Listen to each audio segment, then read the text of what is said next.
everybody, and today we're going to talk about getting good tension quickly on your long arm quilting machine. And what I want to do is start with our bobbin case.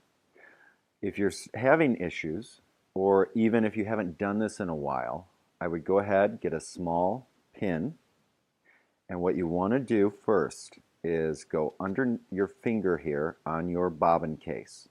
And I take my pin, I go right in under that little metal finger that your thread goes around, that very last guide that your thread goes around before you pull it out.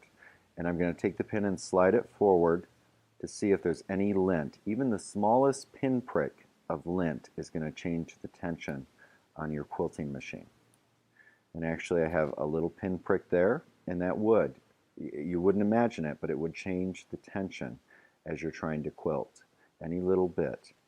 One thing to remember is when you, even on your machine, one fold or bend through every thread guide on your long arm quilting machine adds 25 to 50 pounds of pressure to your tension.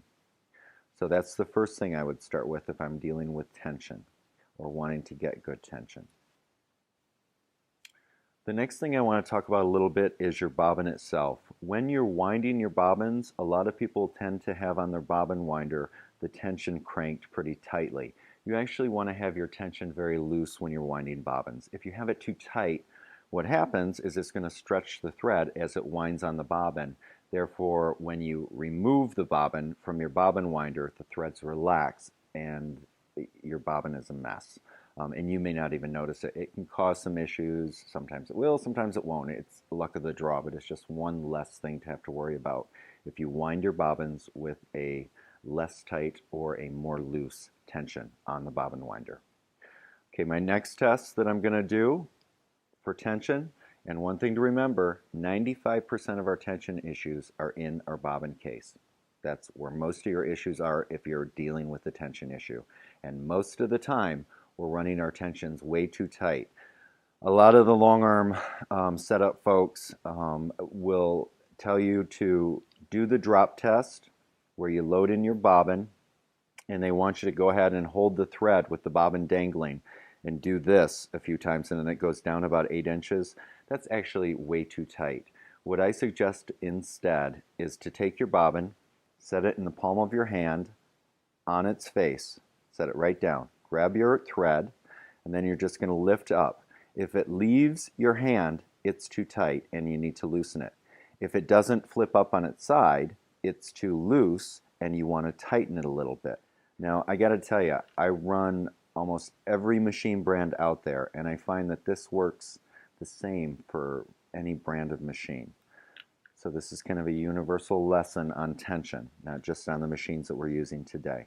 So again, we set that in our hand, we grab the tail of the thread, and we lift up, and it should lift up on its side, but not leave your hand. Now remember, if it doesn't lift up on its side, you just go to the big screw on your bobbin case, and it's lefty-loosey, righty-tighty. And you'd want to tighten it if it doesn't flip up on its side. That means your thread is too loose in your bobbin. And it's literally just a little smidge. It's not a lot. The smallest adjustment on these cases make a big difference. And then again, you just use that, what I just told you, with the flip up on its side but not leave your hand as a guide. And if it flips up on its side and leaves your hand, then you're going to back it off just a little bit. And this is no matter what thread I'm running. The other problem that I find with people that are struggling with tension is their tension will be running perfect because let's say maybe they're using a 40 weight thread and then they go to use a different type of thread in their bobbin and they forget that they have to readjust their bobbin case to that same thing. No matter what weight of the thread, you still adjust it the same. Flips up on its side, doesn't leave your hand. They don't readjust when they switch threads. You want to make sure to always readjust if you're changing types or weights of thread in your bobbin.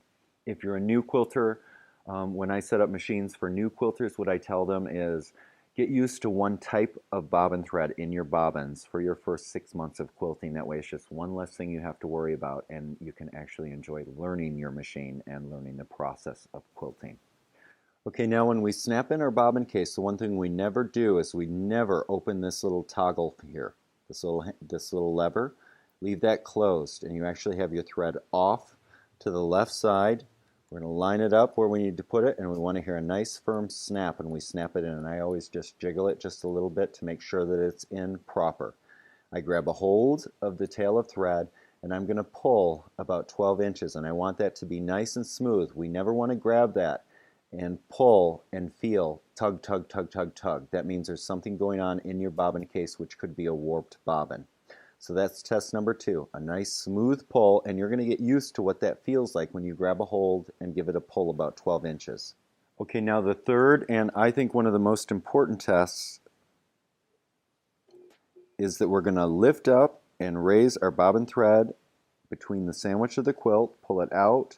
I'm going to leave my top thread alone. I could care less about that right now. I'm going to grab a hold of my bobbin thread, pull my foot right back to where that bobbin thread is coming out of the quilt, and I'm going to pull about another 12 inches. This pull is going to tell you whether the thread is pulling smooth. And again, this is really one of the best tests to find out if you have warped bobbins. If you have warped bobbins, when you pull, you're going to feel tug, tug, tug as you pull. It should feel nice and smooth all the way out, and just as light tension. The feel should be, you should feel that light tension just like you did out of the bottom of the bobbin case when we did it on test 2. Okay, now we know that our bobbin tension is fairly well set. The next thing we're going to do is figure out how to get good tension on our quilt sandwich. The one thing that I want to remind everybody is we have our quilt sandwich with our quilt top and our quilt back. And then we have our batting in between. And we have our stitches. The one thing that you want to remember is that your stitches need to be in the top third, because whenever you remove a quilt from any frame, the threads are going to sink. And so that's why so often our tension looks really good on the machine. You take the quilt off, you flip it over and look at the back, and you have pokies coming out the back. It's because, number one, we're not mind readers. And so we don't know where in that sandwich our stitches are.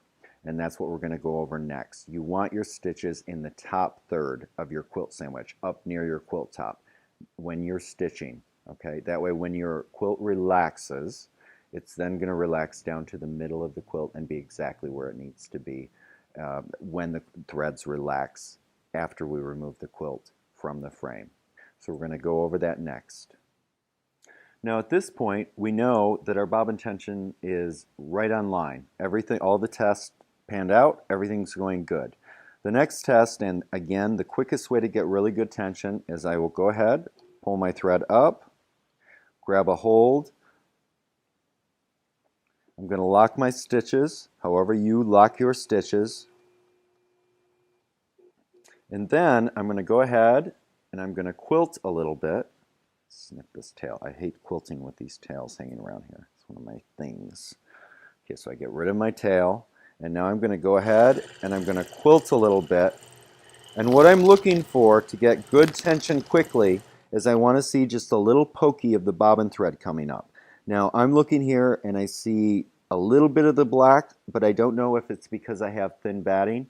So I'm going to go ahead and tighten my tension. However, your machine will tighten tension until I see definite bobbin thread coming up through the top. Now I can see black pokies starting to come through the top. So now I know that my bobbin thread is coming up through, and I know exactly where it is on the sandwich. Now that I know that my bobbin thread is just barely coming up through the top of my quilt, I'm going to back my tension off. Pulling it up to the top was a way for me to figure out where the thread was in that sandwich. Now I'm just going to back it off about a quarter of a turn. Quilt.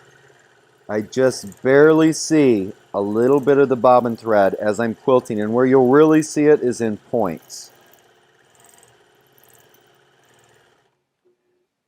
Just a smidge more.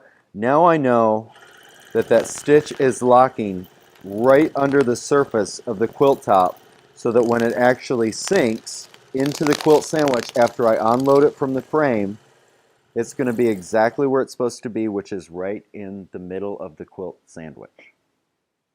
And that is how you get good tension.